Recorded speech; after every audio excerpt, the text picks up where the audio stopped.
ফ্রেন্ডের সাথে আড্ডা দিই, রাতে বাড়ি ফিরি আর বারেও যাই। হ্যালো গাইস, আসসালামু আলাইকুম। কি অবস্থা সবার, কেমন আছেন আপনারা? আশা করি অনেক ভালো আছেন। আজকে আমরা যে নাটকটা সম্পর্কে জানবো সেই নাটকটার নাম হলো আছি তোমার পাশে। তো এই নাটকটাতে একটা ভ্যালেন্টাইনের নাটকের উপলক্ষে ছাড়া হয়, তো খুব আগেই নাটকটা ছাড়া হয়।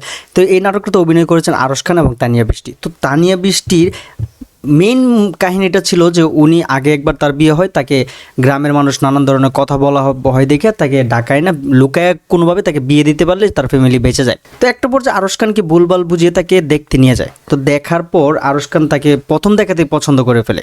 এত সুন্দর একটা চেহারা ছিল তানিয়া বৃষ্টির। তো তাকে পছন্দ করার পর একটা পর্যায়ে জানা যায় যে তানিয়া বৃষ্টির আগে একটা বিয়ে হয়েছিল ক্লাস 10-এ পড়ার সময়। তাকে জোর জবরদস্ত করে একটা ছেলের সাথে বিয়ে দেয়, কিন্তু সেই ছেলেটা অনেকটাই খারাপ ছিল, তাই তাকে আবার বিয়েটা ভেঙে ফেলা হয়। তো বুঝতে পারেন গ্রামের মানুষ নানান ধরনের নানান কথা বলে, তো এই জন্য আর কি তাকে শহরে নিয়ে আসে তার বোনের বাসায়। তো একটা পর্যায়ে যখন আরশ খান জানতে পারে যে একটা মেয়ের আগে বিয়ে হয়েছিল, আরশ খান ওরকম না বলে না, কারণ আরশ খান প্রথম দেখাতে তাকে পছন্দ করে ফেলে, কিন্তু শেষ পর্যায়ে তার ফ্যামিলি মানে না। তো একটা পর্যায়ে আরশ খান তানিয়া বৃষ্টিকে নিয়ে তার ফ্যামিলির সাথে নানান ধরনের অজুহাত, নানান ধরনের ঝগড়া জিবাদ করে অনেক কিছু করে তাকে বোঝানোর চেষ্টা করে যে একটা মানুষের দুর্ঘটনা হইতেই পারে, তাই বলে কি তাকে বিয়ে করা যাবে না। তো আরও অনেক কিছু বোঝায় যে একটা মানুষের, যে আপনি একটা নিজেবার চিন্তা করেন যে আপনার ছেলেকে যখন বিয়ে করাবেন, আপনি তা একটা বিবাহিত মাইকে বিয়ে করাতে চাইবেন না, কিন্তু আপনার ঘরে যখন বিবাহিত মেয়ে থাকে তাকে খুব চেষ্টা করবেন বিয়ে দেওয়ার জন্য।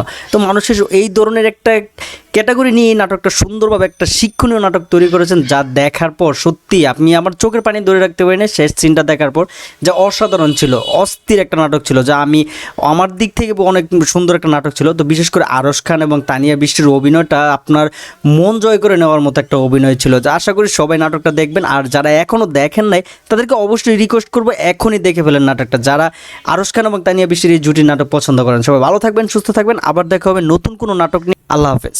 সেটা গেছে মনে হয় বন্ধু বান্ধবের বাসায়।